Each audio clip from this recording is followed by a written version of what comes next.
Welkom en dankie dat jy by my aansluit vir Taxbreak. Hierdie is 'n potgooi oor Suid-Afrikaanse belasting vir Suid-Afrikaanse belastingkundiges en praktisyns. My naam is Pieter van der Swan en in elke episode gesels ek oor 'n aspek van Suid-Afrikaanse belasting of 'n onlangse ontwikkeling en ek doen dit in Afrikaans. Die gedagte is verder dat elke episode net lank genoeg sal wees om jou 'n bietjie tyd te gee om daarna te luister terwyl jy vir jou 'n koppie koffie maak en 'n breek van werk vat. So kom ons begin met ons vraag vir vandag.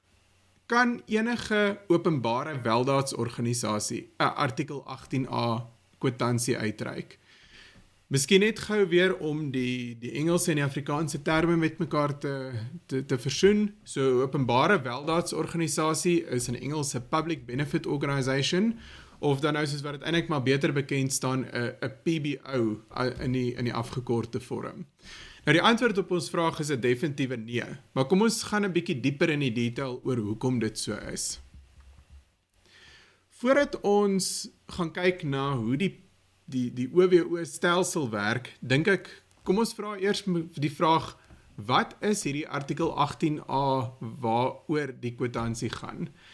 Nou as ons gaan kyk na artikel 18A van die Inkomstebelastingwet, dis 'n bepaling wat sê dat wanneer 'n belastingpligtige 'n skenking aan 'n OWO maak, daai belastingpligtige die waarde van die skenking kan aftrek by die bepaling van sy belasbare inkomste.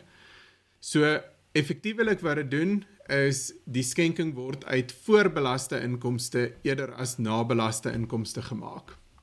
En om dan nou so 'n artikel 18A aftrekking te kan eis, het die belastingpligtige 'n artikel 18A kwitansie nodig. Diegene van julle wat redelik baie met belastingopgawes werk sal weet, die belastingopgawe vra heelwat inligting rondom hierdie die OWO aan wie skenking gemaak is, die nommer van die OWO en sulke tipe inligting wanneer jy 'n artikel 18A aftrekking gaan eis.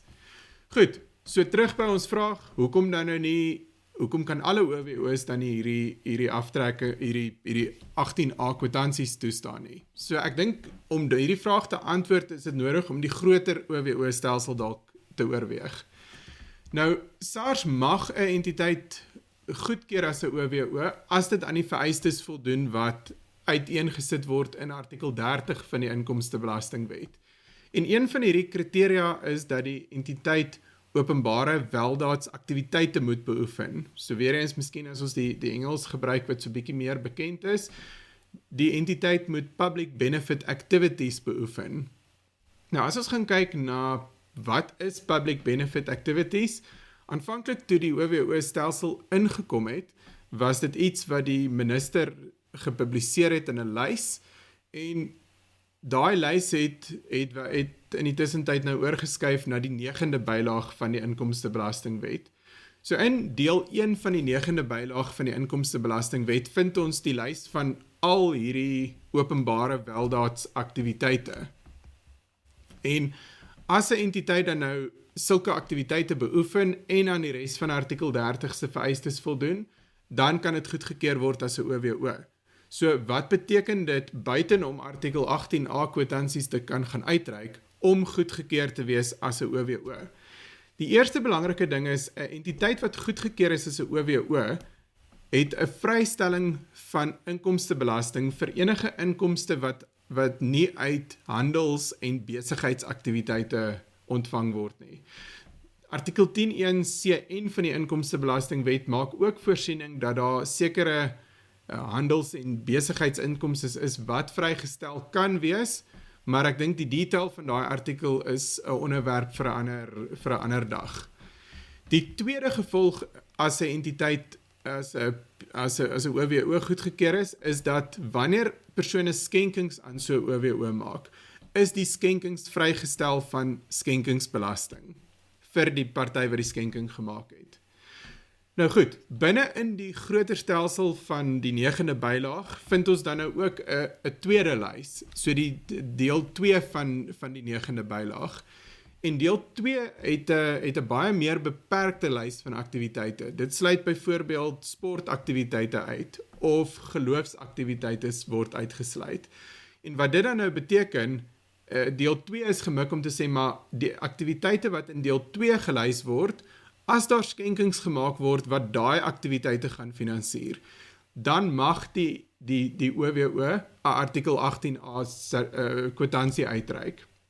So dit beteken byvoorbeeld dat as 'n kerk geloofsaktiwiteite beoefen en 'n skenking kry daarvoor, omdat geloofsaktiwiteite nie op deel 2 van die lys is nie, kan die kerk nie 'n artikel 18A sertifikaat gaan uitreik vir skenkings ontvang vir geloofsaktiwiteite. As ons gaan kyk na die kategorieë van aktiwiteite wat ons in deel 2 kry, dis dan nou tipies welsynsaktiwiteite, gesondheidsorg, opvoeding en ontwikkeling, omgewingsaktiwiteite en dierewelsyn, sowel as sekere grond- en behuisingsaktiwiteite. Wat ons dan verder in artikel 18A vind vir hierdie OWO's wat wel sulke kwitansies kan uitreik, is dat artikel 18A het ook 'n heelwat meganismes en vereistes in om seker te maak dat die fondse wat ontvang word deur die skenkings en waarvoor daar 18A sertifikate uitgereik word, wel voldoen aan die vereiste dat die geld uiteindelik vir 'n deel 2 aktiwiteit gebruik word. Daar is byvoorbeeld 'n audit sertifikaat wat die OWO moet kry om te bevestig dat die geld vir die regte doel aangewend is.